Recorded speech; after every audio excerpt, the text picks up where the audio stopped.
3 solid weeks without MuggleCast and 1 new podcast award later. This is MuggleCast episode 58 for October 8th, 2006.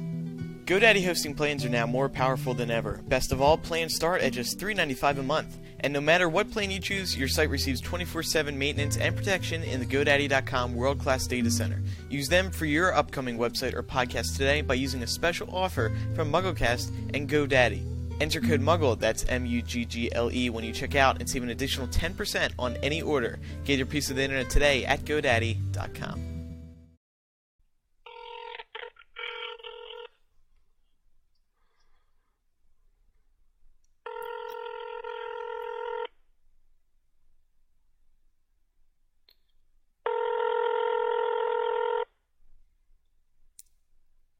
What you want? Hey, what are you up to? Just got in the shower. I'm sore. That's pretty much it right now. You know how people always like to be redundant? You know what I'm saying? Like PIN number and ATM machine. Do you know why they do that? Why would they do that? Because there's... Oh, come on. Is that all you can come up with? Okay, it sounds better as ATM machine. I say ATM machine too. But, come on. It's fairly acceptable to say ATM machine. Oh, really?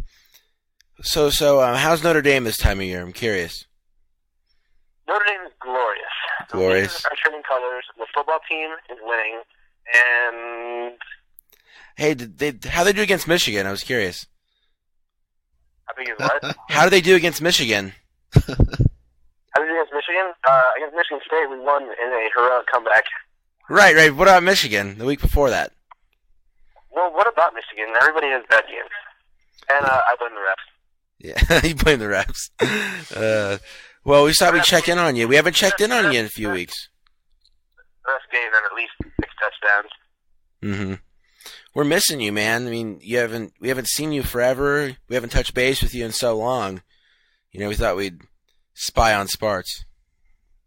That's cool. Ben, what did you think of the Michigan State game? I enjoyed the Michigan State game. It was a great game. What did you think about Michigan State? What? What did you think about Michigan State? It sucked. Why did it suck? Because it was huge. It was like bigger than, it was like 85 Moundridges put together. That's probably accurate. Yeah. Okay, Emerson, well, we'll let you go. Just want to see what was up. I'll see you later. Bye. So, ladies and gentlemen, Oh, boy. we just spied on Spartz. Welcome back to the show, everyone. Oh, it's been a while since I last heard your voices. Well, we don't really talk to you here. Anyway, Big flub there, Andrew. you know what I'm saying. Welcome back to the show. I'm Andrew. I'm Ben. I'm Laura. And I'm Micah. This is the show where we bring you the latest in Harry Potter news, theories, discussions, and so much more, including that fantastic spy on Spartz. What a way to open the show. How long have we been away? We even skipped an episode. Just because we've been away for so long. Episode 57 is unreleased and might be unreleased for some time. However, it does exist, and it will go out eventually. And by eventually, I could mean 5 years. It's going to be a heck of a show to edit together, but point is, how's everyone doing? I'm good. I miss everybody, though. It's so sad. I miss everyone. I miss everyone, too. Except Laura. I'm just kidding. I miss Laura, too. No, I'm really not that bad of a guy. These people know me in person, even though oftentimes I'm perceived as this grumpy teenager. It's really not that way. I'm fun-loving. Sure, I make comments that cross the line occasionally. Occasionally. I like to cause controversy. And I like to cause controversy from time to time, but hey, I'm still fun. I'm joyous. Yeah. You really are. It's that Subway. I'm telling you what. You must have had a Subway before we started recording. Yeah. In case anyone is wondering, Jamie Lawrence is back in Durham where he's settling down in college, and Eric Skull, well, we just didn't invite him this week. But point is... Well, we tried to invite Jamie. Jamie was originally slated to be on this week, but his internet conveniently... didn't work. Fell out. Yeah. Oh, we should... Oh, there's a good thing to insert at the end of the show. Me and Ben were trying to help him out with his thing, and we were recording his Skype because he talks really slow. So maybe we'll include that at the end of the show. Actually, no. Maybe we'll just tease you with it and never get it together. Yeah, but it was so funny because I like that better. He sounded like, I don't know, like he just woke up or he took like 100 painkillers and he could barely talk. He was slow. It sounded like he was slurring his speech. He was like, "Bear." Yeah. It was hilarious. We'll include a quick soundbite of that at the end of the show this week. All right, stop recording. Well, we have a fantastic show for everyone this week, but before we do anything else, Micah Tannenbaum is standing by in the MuggleCast News Center with the past week's top Harry Potter news stories. The winners of this year's Sci-Fi Genre Awards were announced last week, and Goblet of Fire won the Best Movie Award. Emma Watson took Best Actress and Best Young Actor, while Dan Radcliffe won Best Actor and was the runner-up for Best Young Actor. Try saying that 5 times fast.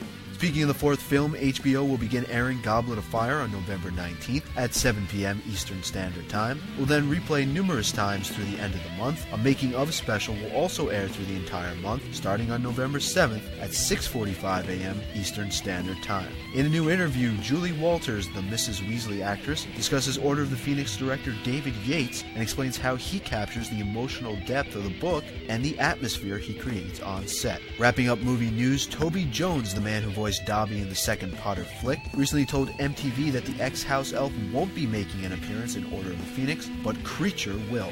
As part of Banned Books Week, held last week to raise awareness of books that have been challenged in communities across the U.S., the American Library Association asked 5,000 people what their favorite banned book was. Unsurprisingly, the Potter series came out on top. To Kill a Mockingbird and James and the Giant Peach came in second and third place, respectively. What's so bad about James and the Giant? While we're on the topic of banning, as we reported previously, the Georgian mother, Laura Mallory, who campaigned for the Harry Potter books to be removed from Gwinnett County school libraries because fundamentally they promote and glorify witchcraft, is back at it again. After the Gwinnett Board of Education ruled the books would remain on shelves, Mallory, unsatisfied with the outcome, appealed the decision in a second hearing earlier this week. Mallory rehashed her previous points regarding why the book should go, saying witchcraft is being mainstreamed to our kids today, but people are not aware of it. They think these books are fantasies, but Wicca is a real, recognized religion. But everyone, don't worry. It's okay. I hear Laura's actually headed down there right now to set her straight. On a more positive note, we're proud to announce that MuggleCast won the top prize at the 2006 Podcast Awards in Ontario, California. The People's Choice category was awarded to us after receiving over 100,000 votes from listeners and fans. Thanks to everyone who provided their support through the entire voting process, including our friends at Pottercast, who we teamed up with. They received their award for Best Entertainment Podcast. Also, if you weren't able to join us out in the Borders in Westwood for our live show in Los Angeles, California, the show is now available for download and a transcript will be posted shortly. Finally, J.K. Rowling has been updating her site quite a bit lately. I wonder why that is. That's all the news for this October 7th, 2006 edition of MuggleCast. Back to the show. Okay, thank you, Micah. Thanks. Oh, sorry. Hey, you're welcome. Hey, Micah. I have a funny story. Okay. Jamie calls you Micah. What do you think of that? It's pretty funny, isn't it? Yeah, well, Jamie's British, so we all have our faults. Hey, we have a MySpace. Oh, that's pretty bad. Hey, people. I'm just kidding. Don't send me massive amounts of emails. I just said that, please. Hey, everyone. I'm gonna get. Okay, you're done. You're done, Micah. Sorry. Thank you.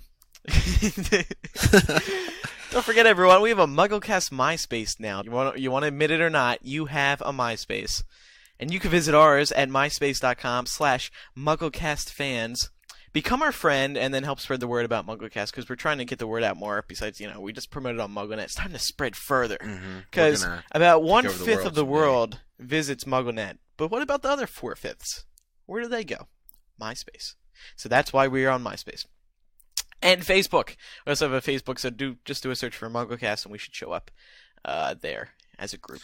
And if you can't find the MuggleCast Facebook, you can add me as your friend, and then you can get it through me. So just that sounds suspicious. Yeah.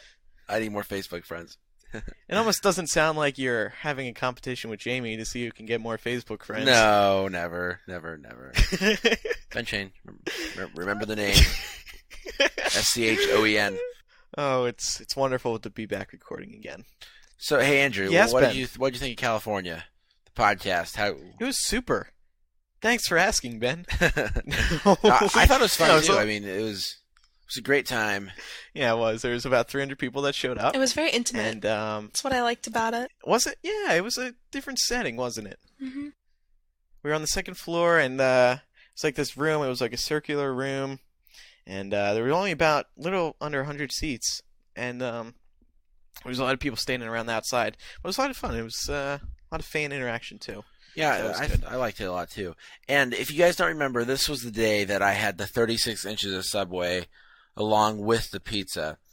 And, well, I just like to clear something up because earlier this week I got an email from angry@disgusted.com. Way to use your real email address in case we want to scared. contact you back with a legit answer. And here's what they said. I always liked you guys a lot, but you have gotten so pathetic. Well, one of you anyway. That I think I may just listen to Leaky from now on. People won't do that. Ooh. Ben keeps begging people to send him Subway cards. That itself is disgusting because you have gone to like New York and LA in the last 6 months while people listening sit at home, and even if we have the money, we have to work to get it, and you ask us to send you stuff which you don't even sound like you appreciate unless it is money or gift cards, something like that. Only Laura ever sounds like she cares if people take the time to make her something that didn't cost money. Good job, Laura. Talking about your mailbox and asking for people to give you things is totally conceited anyway. But then after talking about the battle against childhood obesity, the famous one, so people will send him free stuff, Ben goes and is bragging about how he ate 3-foot-long subs at once. What a jerk. There are kids in the world who don't have any food. There are kids in America who don't.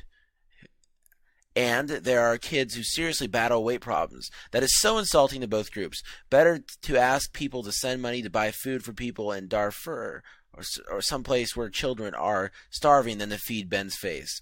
I listen to hear about Harry Potter, not to hear people who just went to Disney World and WB Studios and whatever beg me to send them cards to get free food so they can act like a hog. It's really sad that Ben behaves like this and the rest of you like Jamie encourage it and think it is funny.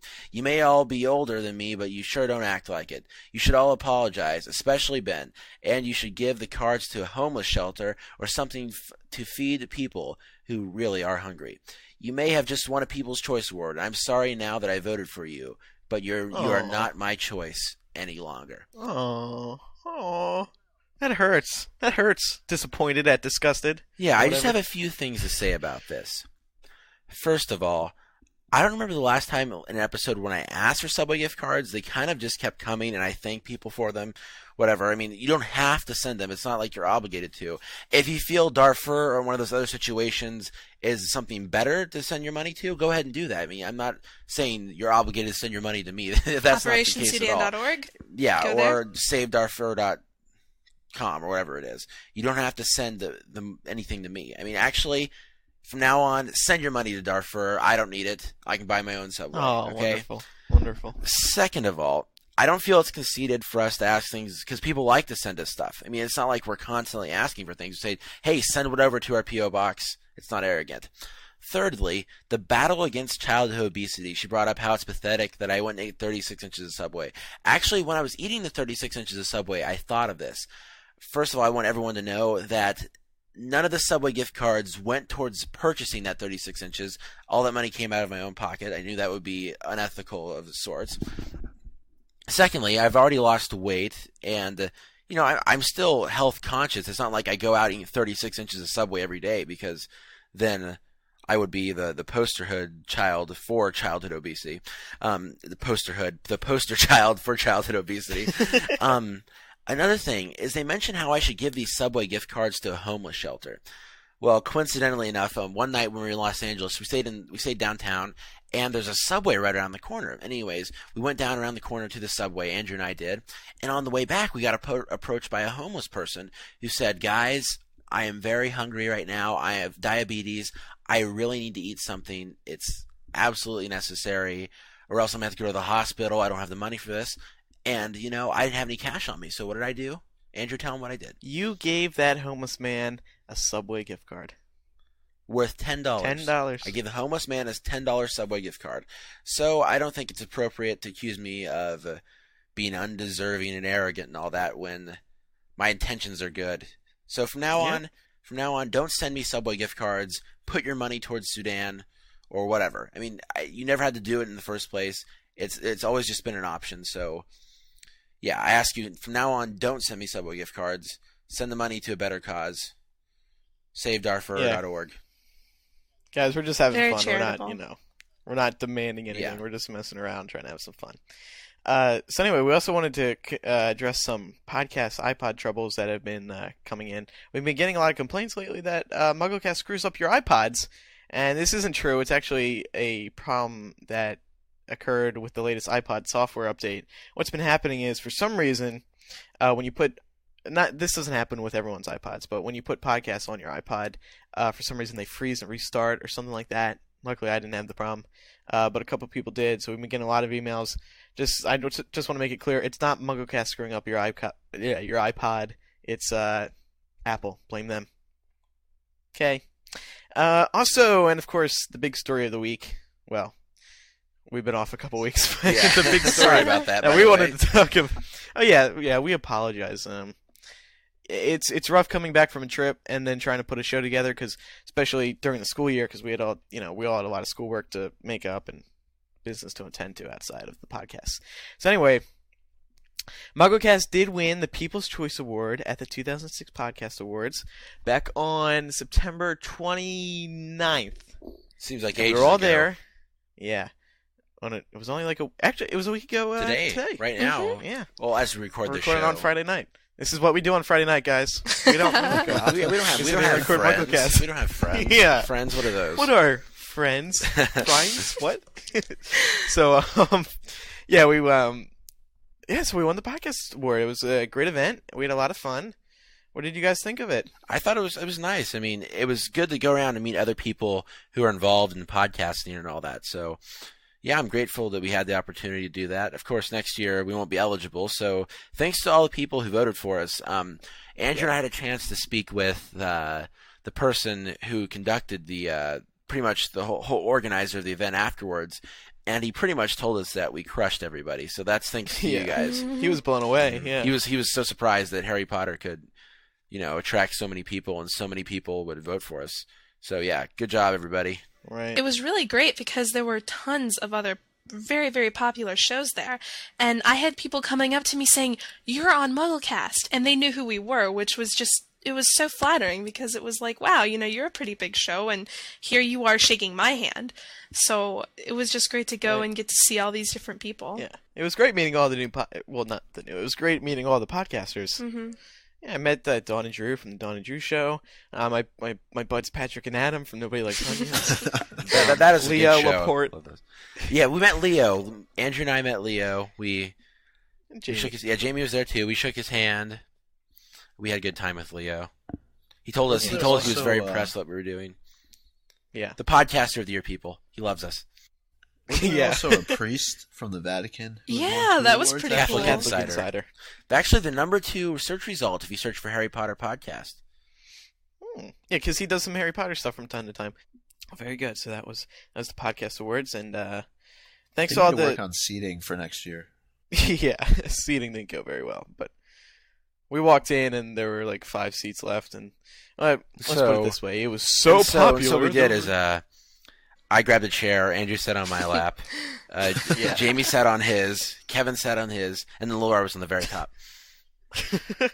Before we get to our main discussion, we want to let everyone know that we will, in I guess like 3 or 4 weeks, have a special episode of MuggleCast that focuses around the Harry Potter and the Order of the Phoenix video game, where we will be speaking with producers of the fifth video game from Electronic Arts. It's going to be a nerd fest galore. Yay! Yay, Kevin! Yeah, Kevin would definitely be excited about that. So, but we need your help. This is why we're bringing it up on the show. We want you guys to send in your questions that you have about the Order of the Phoenix video game to 1-218-20 magic. Kevin is going to have a super time going through all the voicemails and picking out some questions for him. We're going to choose like 15 to 20 questions to pose them. And then you'll hear their answers on the show. And what was I going to say?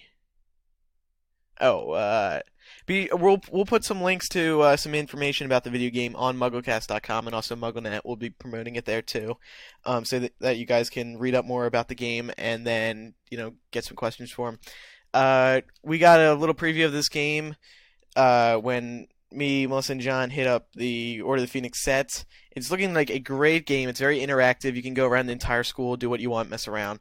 So I'm sure everyone will have a lot of questions for them. And the EA guys are really cool.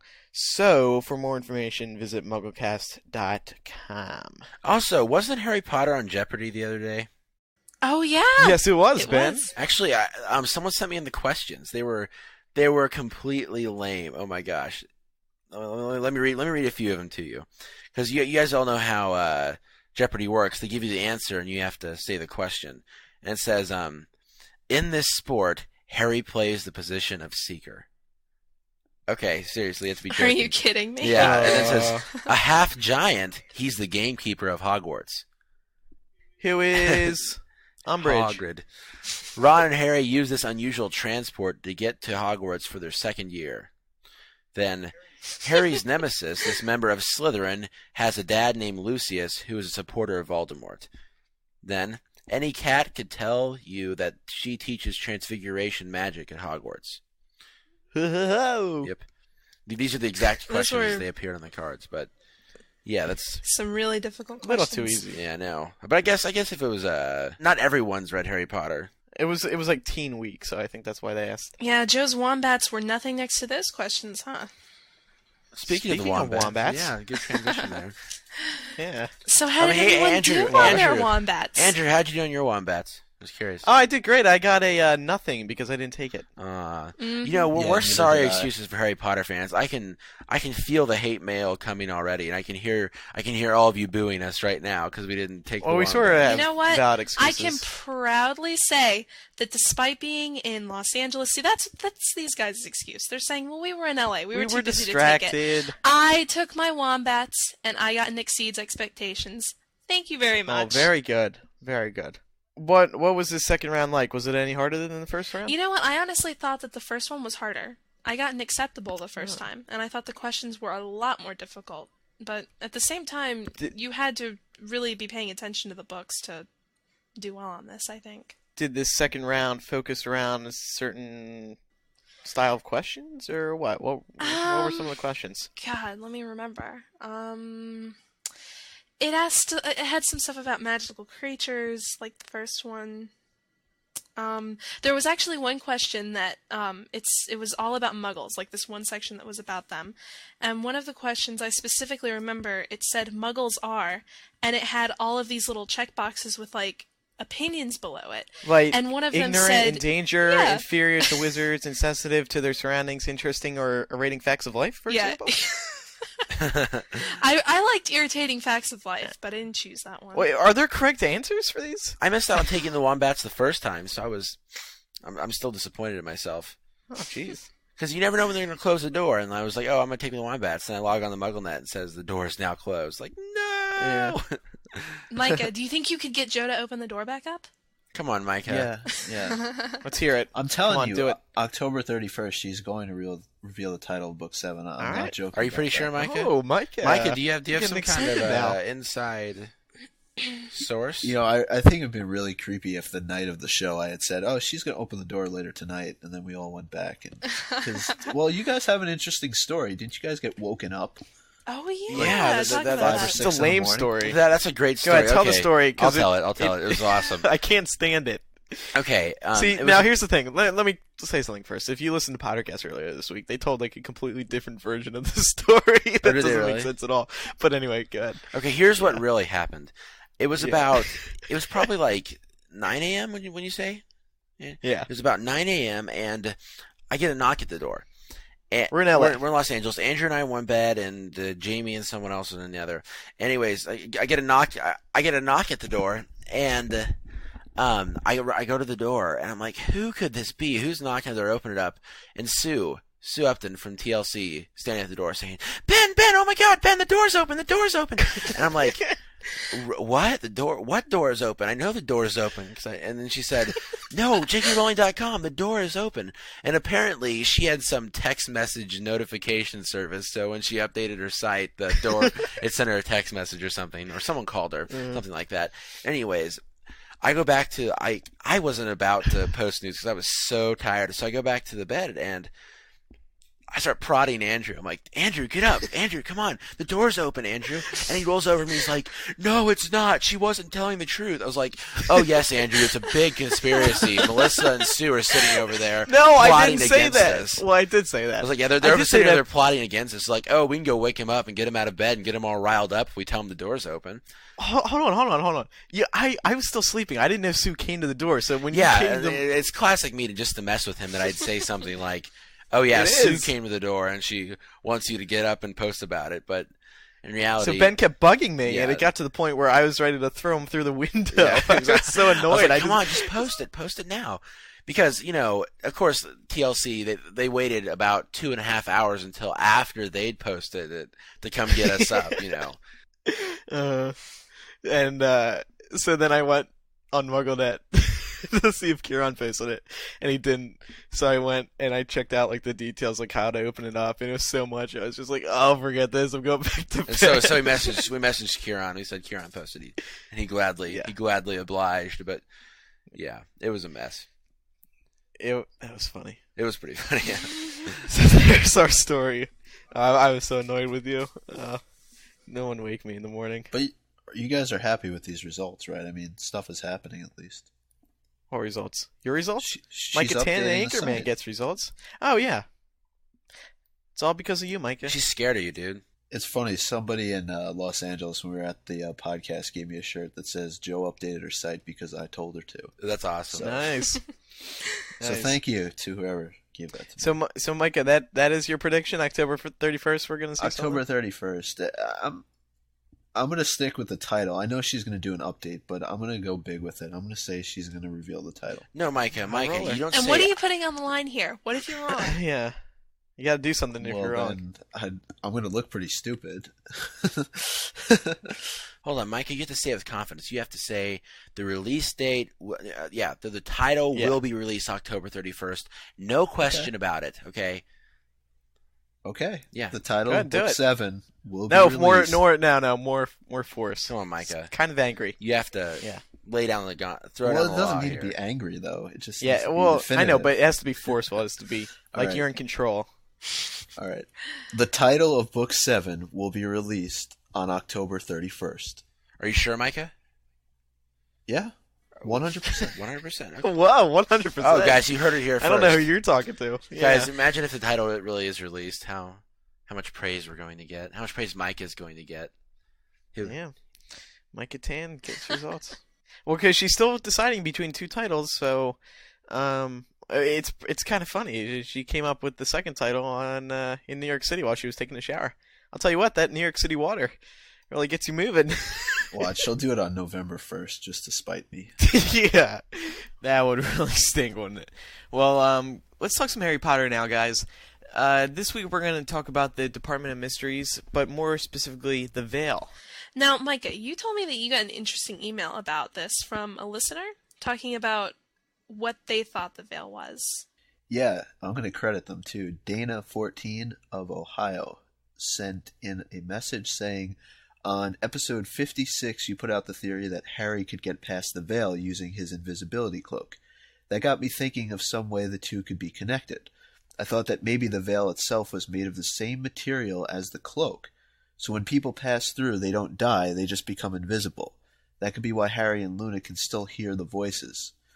And they were just wondering what they thought. And of course, they loved the show. Well, we all know that the invisibility cloak is made out of the fur from a demiguise, which we all know very well because of a certain trivia contest in Las Vegas. You mean the one that we won? Yeah, that one. Yeah, that one. Now, I was going through Order of the Phoenix and Sorcerer's Stone, and I looked at the descriptions for both of them, and the invisibility cloak is described as being fluid, laying on the floor in gleaming folds, shining like water woven into material. Now, when you look at the description for the veil, it's described as being tattered, rippling, ragged. I got the impression of the veil that it was just a veil. It wasn't woven out of any kind of creature's fur, not to mention it's black. The invisibility cloak was described as being silvery gray. So what do you think about that, Micah? I just don't think that it could be made out of the same material. It's a good theory, though. Yeah, it's definitely a good theory. It's just one of those things that you have to sort of take into consideration and, sort of analyze. But based upon the descriptions that that you just went over, it's probably not. But I mean, there's different forms of material, of the same material rather. You just can't rule it out because they're different colors. Mm-hmm. There still has to be something more to the veil, though, because we'll get into this later on. Obviously, there has to be, but because why would Harry and Luna only be able to hear voices beyond it if you're trying to relate it to the invisibility cloak? Because they've both seen death. Andrew, The because sorry, Ben. I was saying that, like the Thestrals, you had to see someone die in order to actually see the Thestrals. Right. Maybe it has something to do with that. Do you guys think that Joe is kind of pulling a fast one on us here? Kind of assuming that we will think that the veil is all about death? Because if you'll remember, it wasn't just Harry and Luna. It was Neville and Ginny, too. It said that they were both staring at the veil entranced. Ron and Hermione were the only ones who weren't affected by it. And we know that Harry, Luna, and Neville have all witnessed death, but we don't know about Ginny.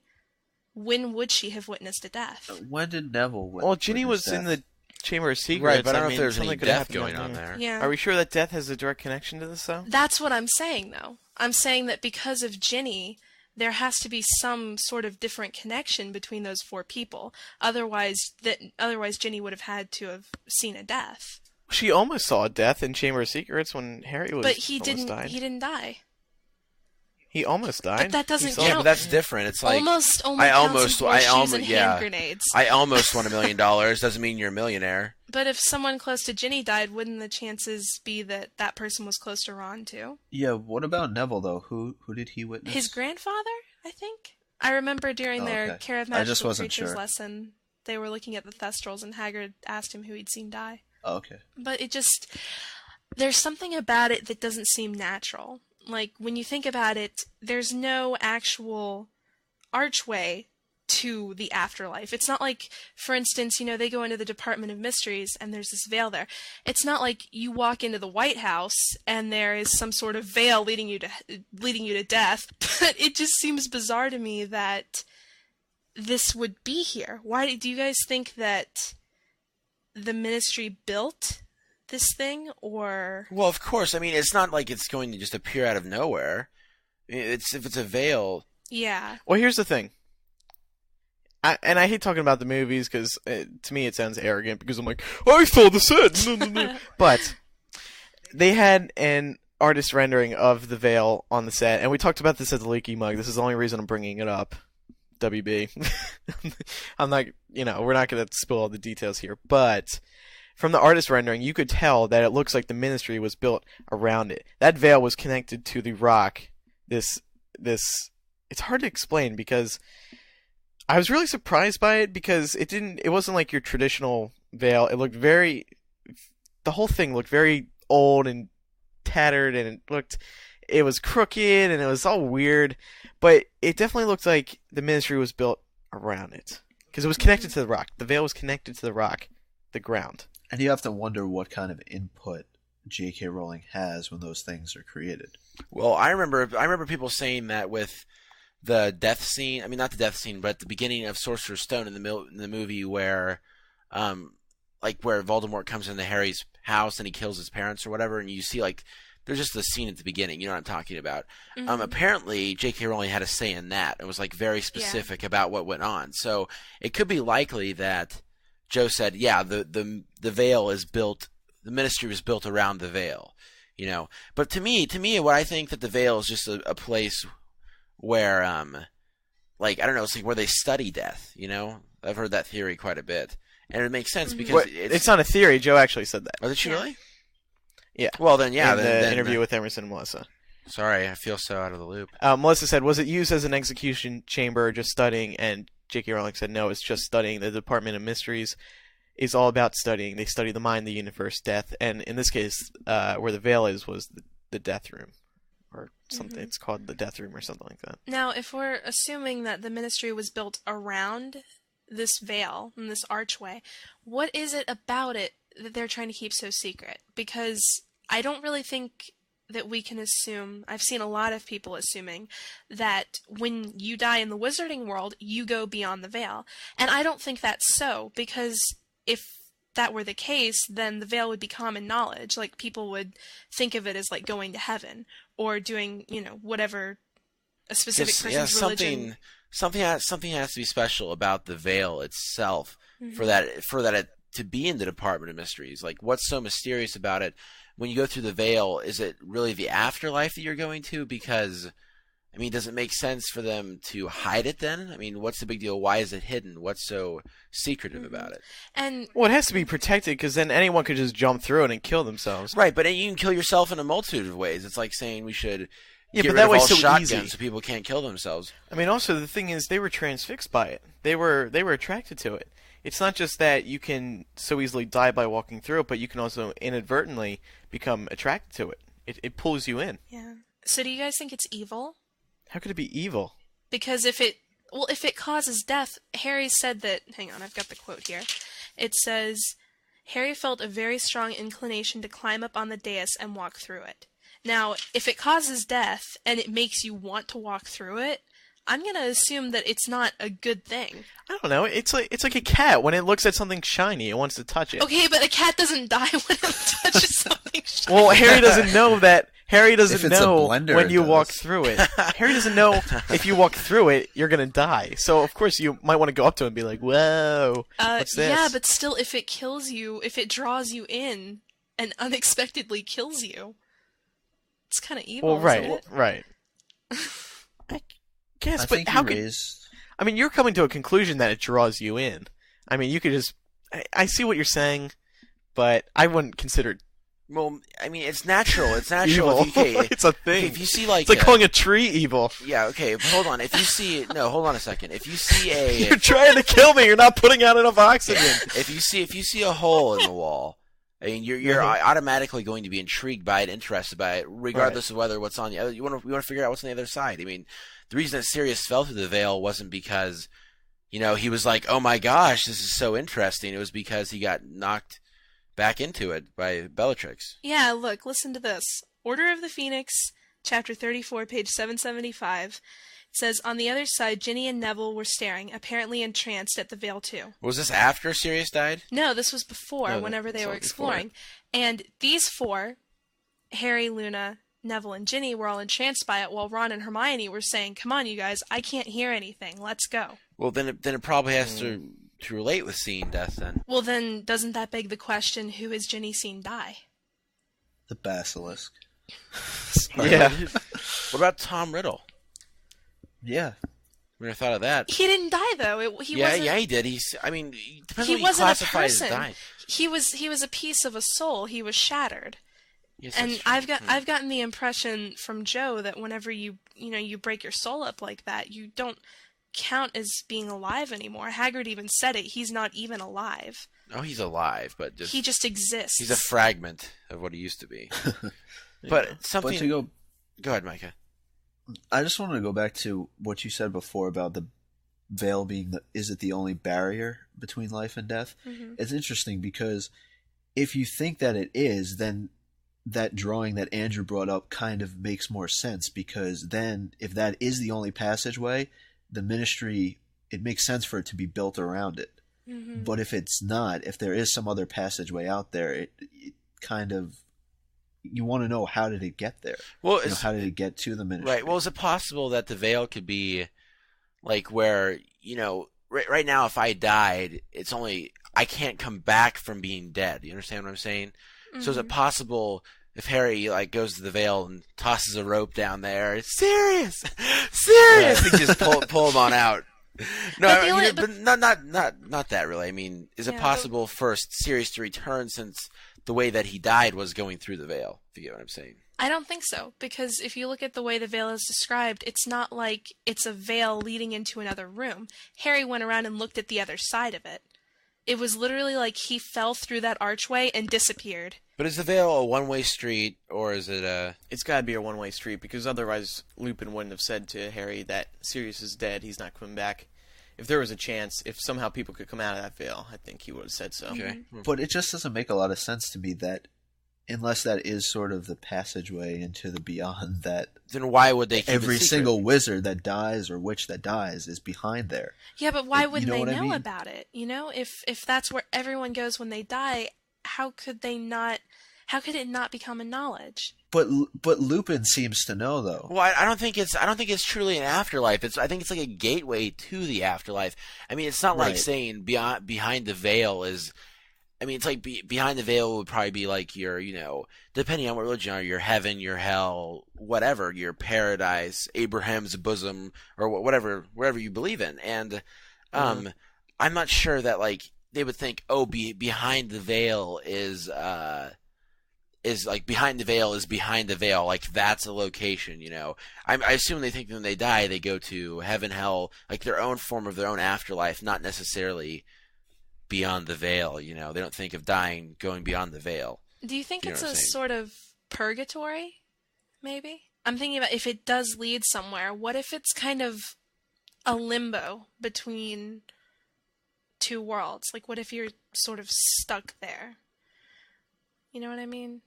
But didn't Lupin, you just said that nobody else seems to know about it, but Lupin seemed pretty confident that Sirius was dead. Yeah. Yeah. Because he grabbed Harry and said he's gone. Well, And I mean, Sirius knew what the hell was about to happen, too, because... Laura, do you have the page open? I was just reading it earlier. oh no, I closed it. It said Oh, something Laura, like, you... no, I remember Oh, the jeez. quote. No, off my show. I remember Off my the show. quote. Shut up. Harry, I'm just kidding. It's It on my show. I said- hate when people say that. It said something along the lines of, like, the laughter I'm had getting not it. quite died from his Right, godfather's right. face and all this stuff. He was shocked. Oh, you wait 1 second. I have my U.S. paperback. Yeah, the second jet of light hit him squarely on the chest. The laughter had not quite died from his face, but his eyes widened in shock. So it seems like he knew what was about to happen. Well, I always attributed that to just being stunned. Like, I'm Yeah. not sure if he was really thinking about, oh crap, I'm about to fall backwards through the veil. But the laughter had not quite died from his face. That's what led me to think.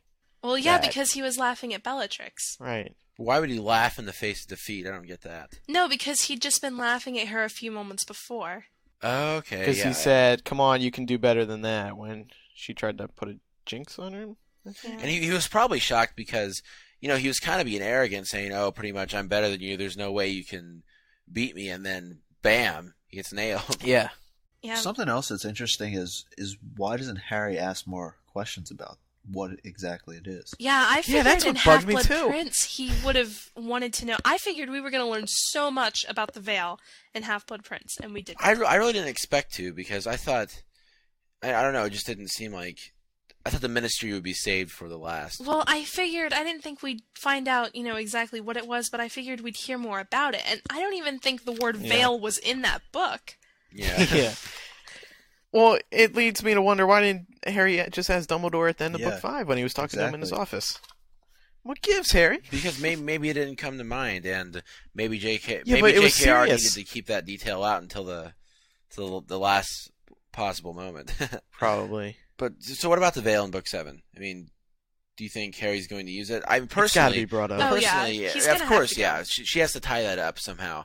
And throughout Book 7, Harry's going to have to do a lot of investigating, just in general, like acquire much knowledge as possible. There's talk about he's going to return to Godric's Hollow, all these places, and the Ministry of Magic has to be one of them in order. Hmm.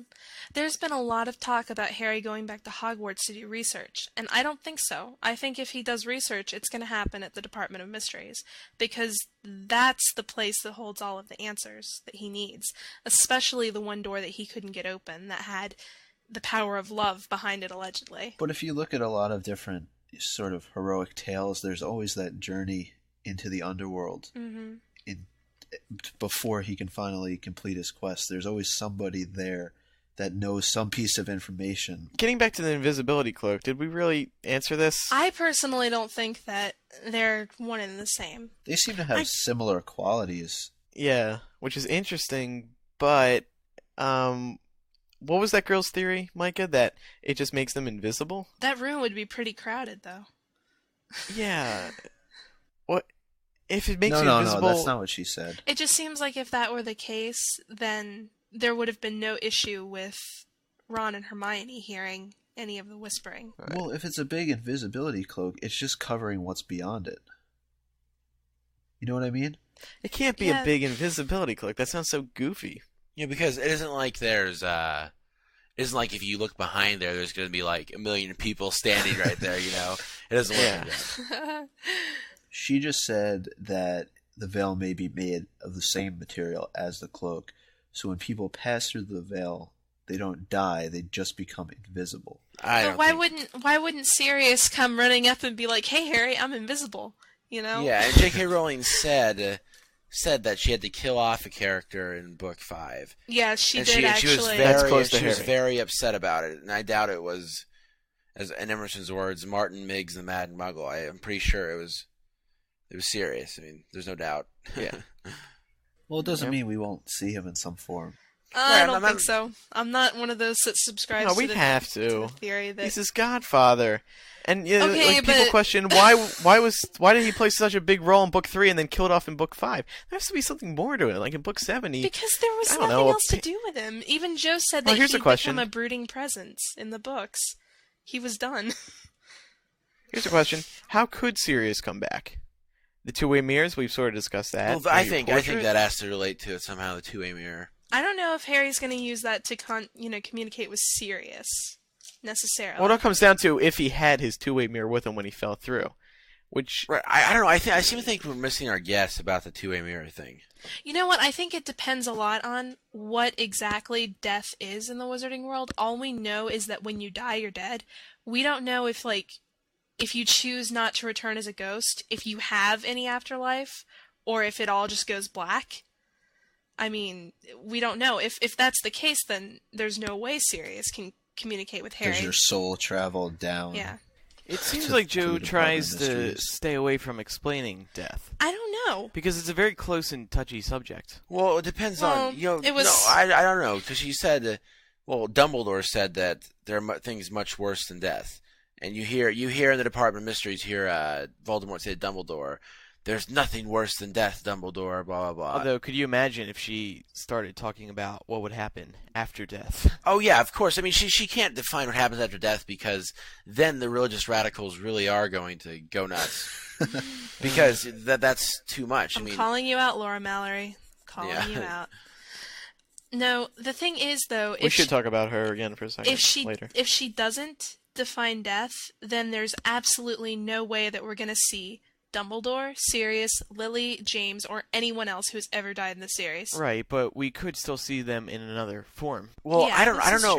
true. That's a good point, but what I don't see, I don't know about.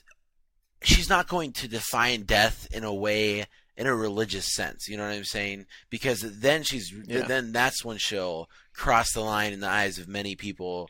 Like Christians, Muslims, whatever religion you are. Then she may cross the line.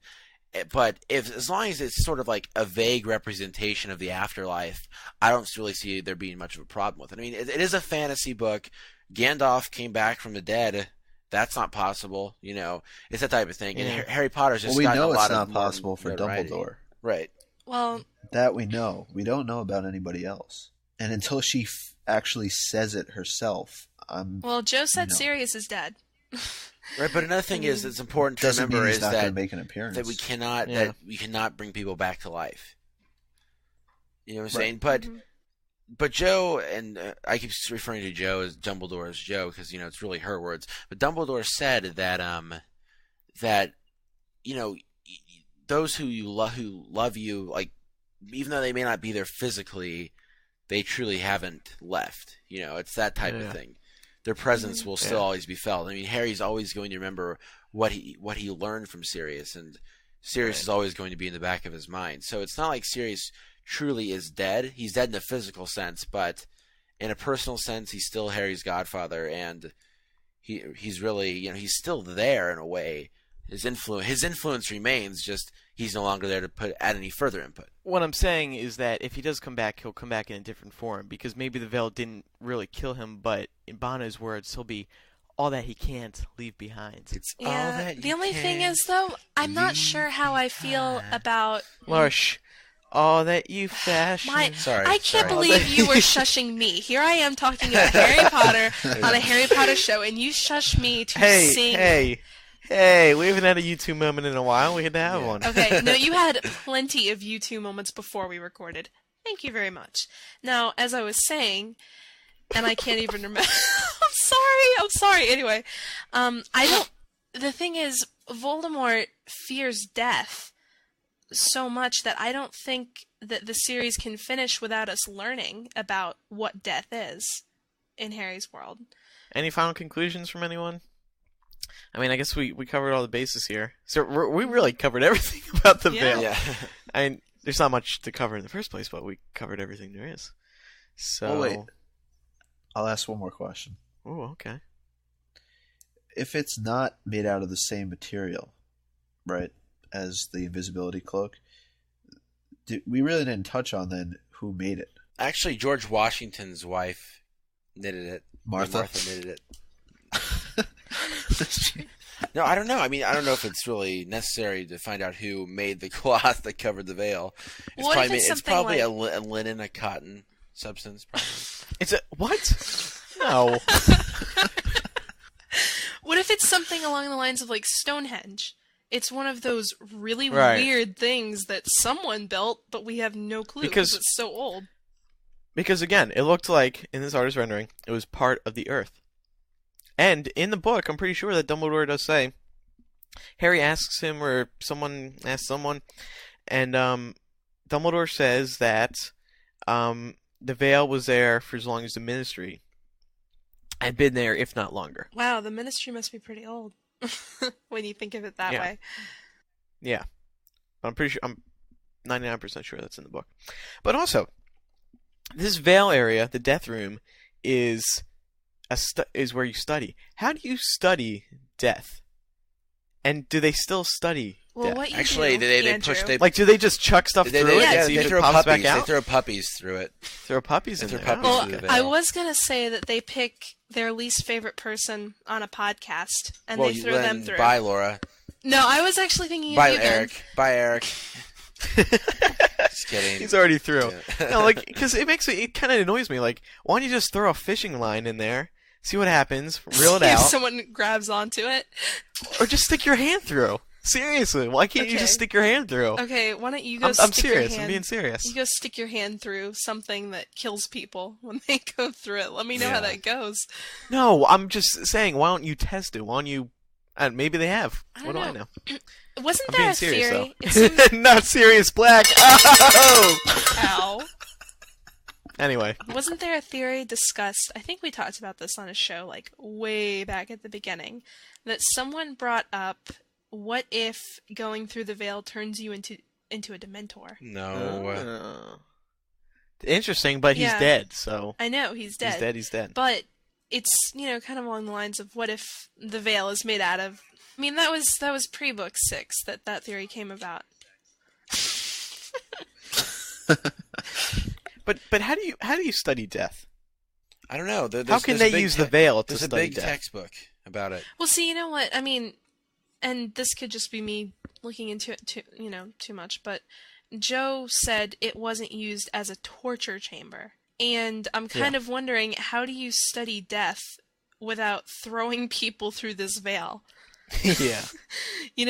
I kind of always wondered, I'm like, what if they took Azkaban prisoners and just threw them through this veil just to test death, see what was going on with it? What if they took the ones who had had their souls sucked out by Dementors and just shoved them through? Why don't you just... What then? But then, wouldn't that be technically considered torture? I mean, I guess it depends on how you define torture. So then the only other solution, if they're not throwing people through it, then someone has to go into it. Unless they're just using it to hear the voices that are coming from out of it. Yeah, but only certain people can hear them. Right, and then it would just be those people who are able to hear the voices that would be studying death. I don't know, it seems like a waste for it to be there and not have any kind of interaction with it, you know? It just seems like... Well, we don't know that. Something's We just haven't been told that. got to be going in there.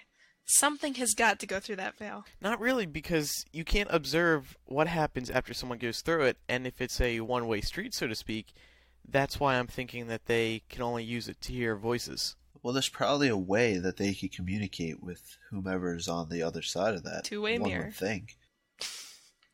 No, that's just a case with Sirius and James, I think. No, because, it I was a mean, if the joke, veil Andrew. was there Oh. beforehand, before the Ministry even was there, And they built it around it, which really, that is how it looked. then the chances are that there was already someone or something behind the veil, so perhaps they've been working on a way to communicate with those that are there. Maybe.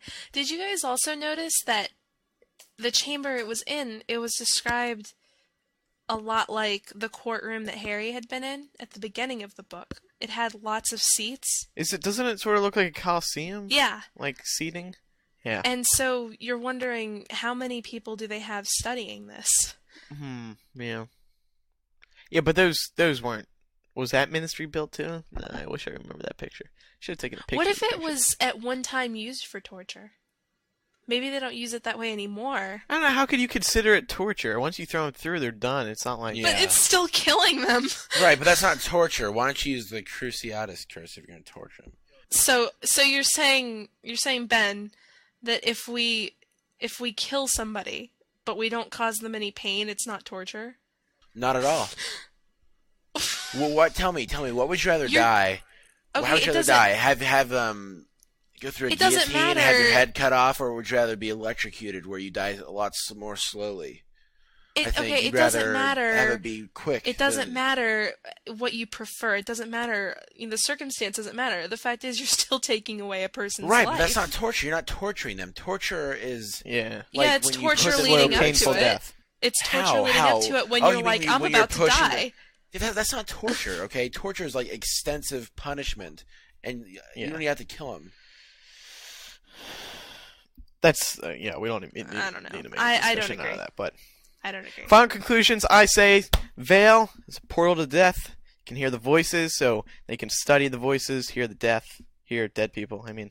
I don't think the veil is the only path to the afterlife. I think it's a specific... Well, there's the other one, which is stabbing you in the throat. God, Andrew! You make me cry. Well, it's a portal to death, right? Not you personally, I'm just saying this. No, I think that it is a very specific path to a section of underlife. I just don't think that you go through there. It would be like, for instance, if you're talking about an afterlife like we would imagine it. It's not like you have 6 doors and you go through one of them and you still get to the same place. I'm thinking of it as you get into this place that is an afterlife, but you can't get out, and it's not where everyone else goes if you go through the veil. Do you have a final thought on the subject? Ben Shane, then? it's like I'm like Jerry Springer. It's Ben Shane's final thought.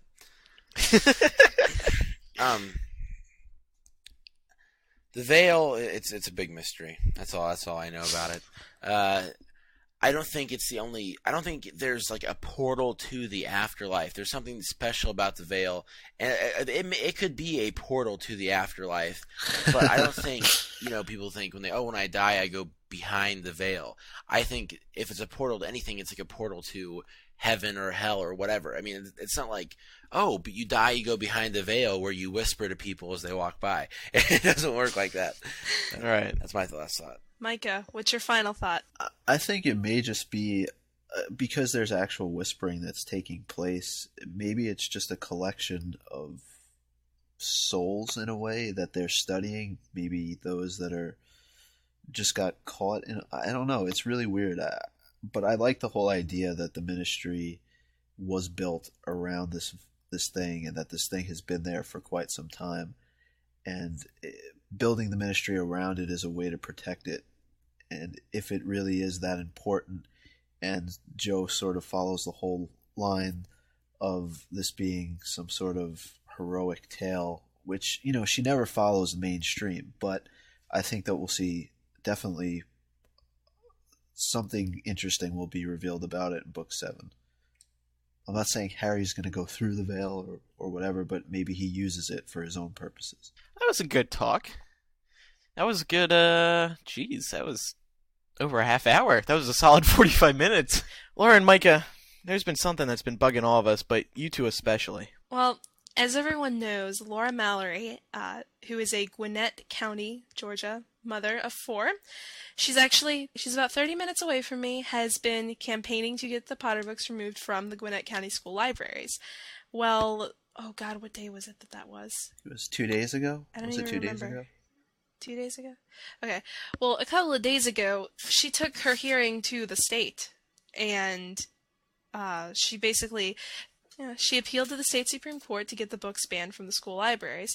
What I found interesting this time, though, was she actually acknowledged some of the good themes in the books, like friendship, loyalty, good versus evil, which was weird to me because this whole time she's been saying the books are evil, and now she's saying that they kind of, go for good versus evil, or good triumphing over evil. Mm-hmm.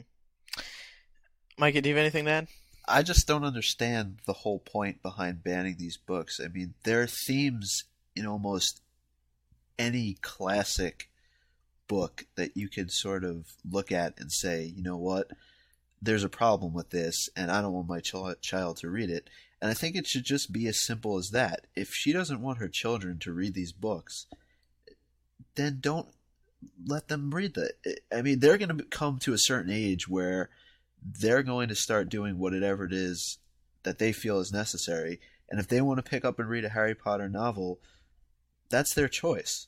But she's a supervisor now. She's the guardian of them until they're 18 years old. If she feels that it's not the place of the child to read the book, that's fine. But I don't think she should be imposing her will on other people. Mm-hmm. You know what I find interesting about that? She recommended that children read other books, such as the Chronicles of Narnia. And I realize that Narnia is very religiously based. However, she talks about how Harry lies, cheats, and steals. Well, what can you say about Edmund from Narnia? He betrayed his family, and it was a mistake. Of course, he realized that, but it's another life lesson, just like Harry learns. There's a witch in the story. I know! And they sacrifice Aslan. She goes on about evil blood sacrifice, and I'm like, Aslan much? Guys, this is bugging me. This is really grinding my gears. It's what's bugging Andrew now. This makes me want to get a butterbeer, makes me want to say what's bugging Andrew. How about we give her a call? Just try to give her a call. Okay, let's do it. Okay.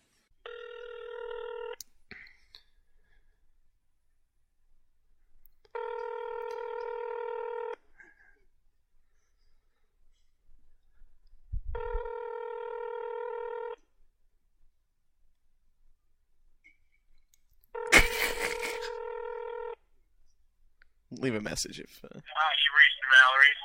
Your call is very important to us. Please leave your name. I bet. We'll Leave get a back to you message. as soon as possible. Thanks. Have a good day. Bye. Hey Laura, this is Ben from the Harry Potter podcast MuggleCast, and I was just calling to ask you a few questions about your vendetta against the books, and so yeah, feel free to give me a call back at this number. Thank you. All right, well, that's a bummer, but hey, maybe she'll call you back then. Wouldn't that be weird? Yeah. She What would calls say you there? at like 3 a.m. Hey Ben, I want to ban your book because I want attention in the media. That's the real reason why. Yeah. Well, I like the part where it goes, your call is really important to us. Is it? Then call us back. Anyway. Gotta clear my throat for this next segment. Segment. Achoo! For Andrews. Whoa. Sorry, Ben Shane's dying. Tell us what's beyond the veil, Ben.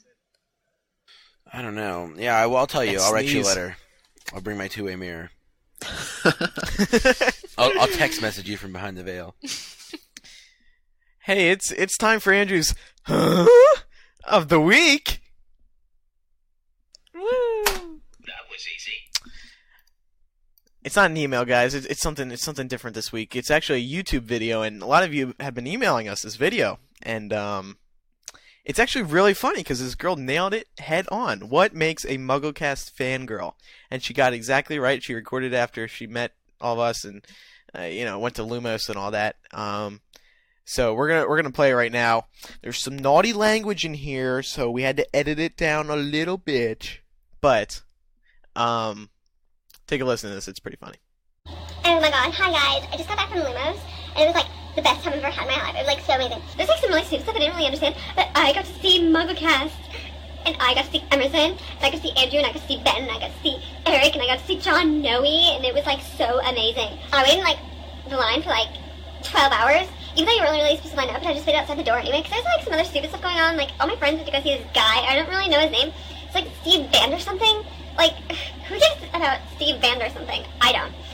I waited in line, and then like Emerson like walked by me like 5 times, and I was like, oh my god, Emerson, I love you. And he was like, yeah, blah, blah, blah. And I was like, there was like really weird people at Lumos, and like I was like really upset because Dylan wasn't there, and like really Dylan's like the hottest one, and like some people think he's not very important, but I think he's really important because he does the layouts for MuggleNet, and like that's the most important part. And if like the layouts for MuggleNet weren't very good, no one would go to MuggleNet.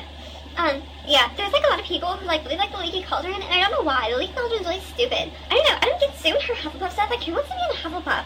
Hufflepuff is so stupid. There's no hot guys in Hufflepuff. Oh, never mind. There is a hot guy in Hufflepuff.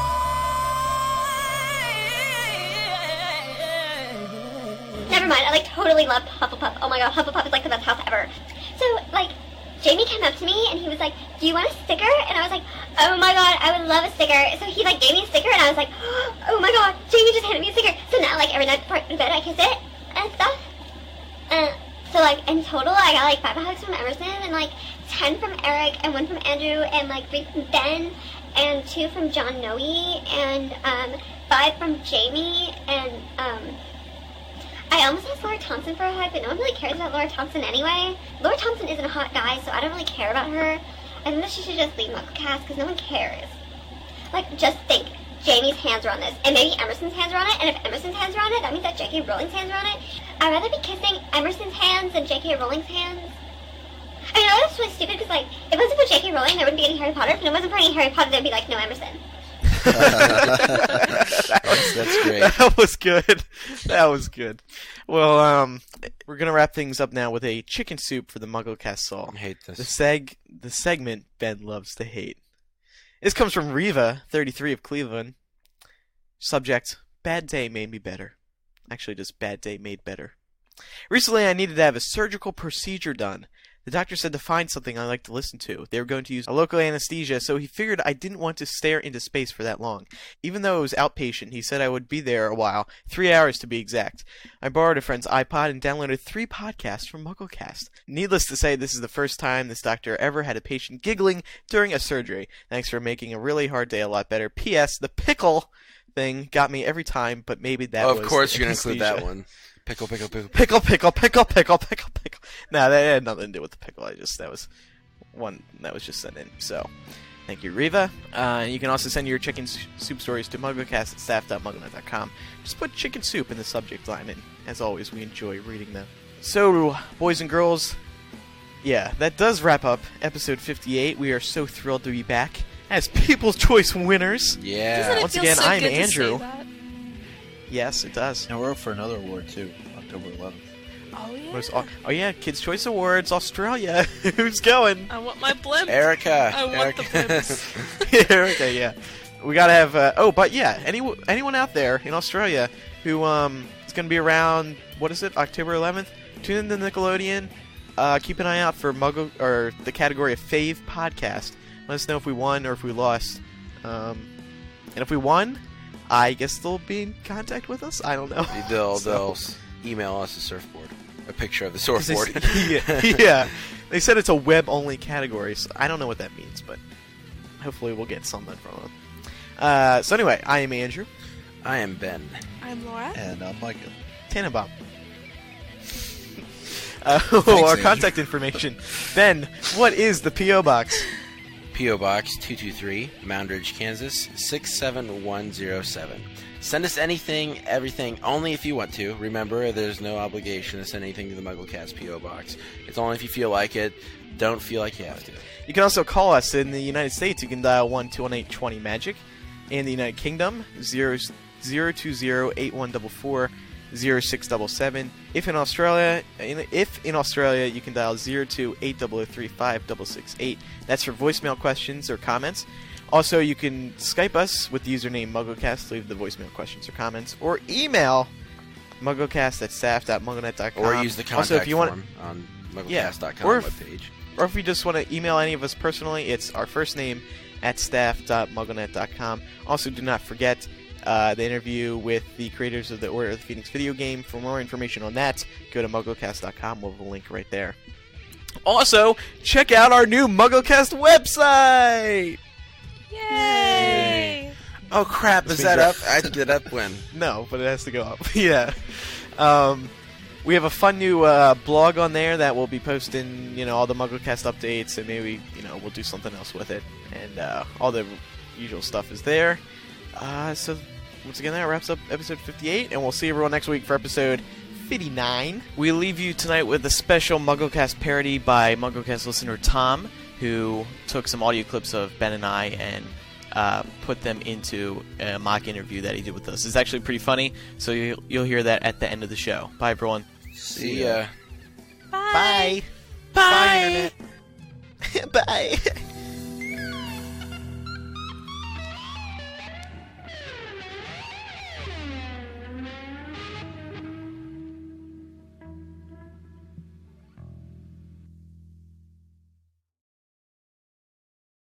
Hello and welcome to the first edition in a probable series of one of MuggleCast, the companion podcast to the popular Harry Potter show, MuggleCast. I'm your host, Tom Stelzer. The aim of this podcast is to provide you devoted MuggleCast listeners with a background on your favourite podcasters through interviews with each of the main players. Whilst many of you have met the MuggleCasters at various live events, we still haven't really had a chance to get to know the people behind the mics, which is where this show will come in. First up, we're going to catch up with Andrew Sims, the host of MuggleCast. Hello, Andrew. Welcome, everyone, to the show, but... Yeah, thanks, Andrew, but that's my job here. Yeah, all right. Who's that in the background? Is that your cheer squad or something? Yeah, Do they scream every time you say yeah? all right. Okay, so anyway, Andrew, you having a good day? Yeah, How's it been? all right. That's good to hear. Pickles. Okay. So first up, Andrew, would you be able to tell us how the idea of doing a Harry Potter podcast first came up? Yeah, all right. Care to elaborate? Yeah, Well,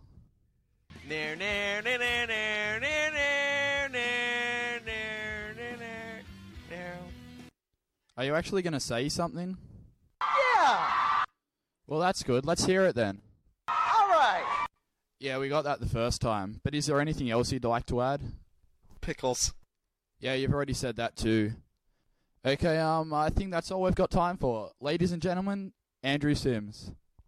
Yeah, all right.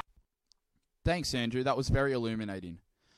Okay, next up we've got everyone's favourite Moundridgian, although that's nothing special because there's only about 5 of them. Direct from Kansas, it's Ben Shane. I'm Ben Shane. Yeah, I just said that. So anyway, how are you today, Ben? It's rough being Ben Shane. So what are you up to today? 36 inches. No, I wasn't talking about how much Subway you've eaten. I meant, what are you going to be doing today? Give me a butterbeer. Sorry, Ben, but I don't have any butterbeer. It's rough being Ben Shane. I'm sure it is. Anyway, I'm sorry, but that's all we've got time for today. Time flies when you're having fun. Very true. Thanks, Ben.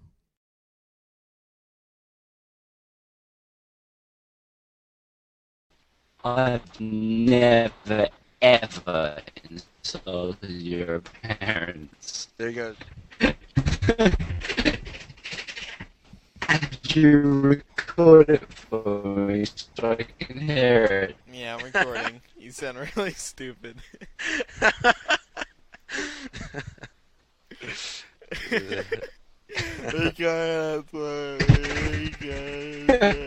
what you sound.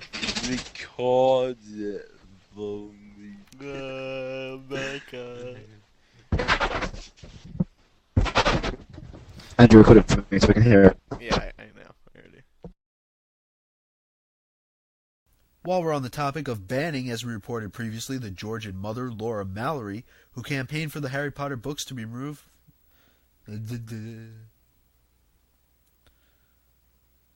Yes. Oh, nice.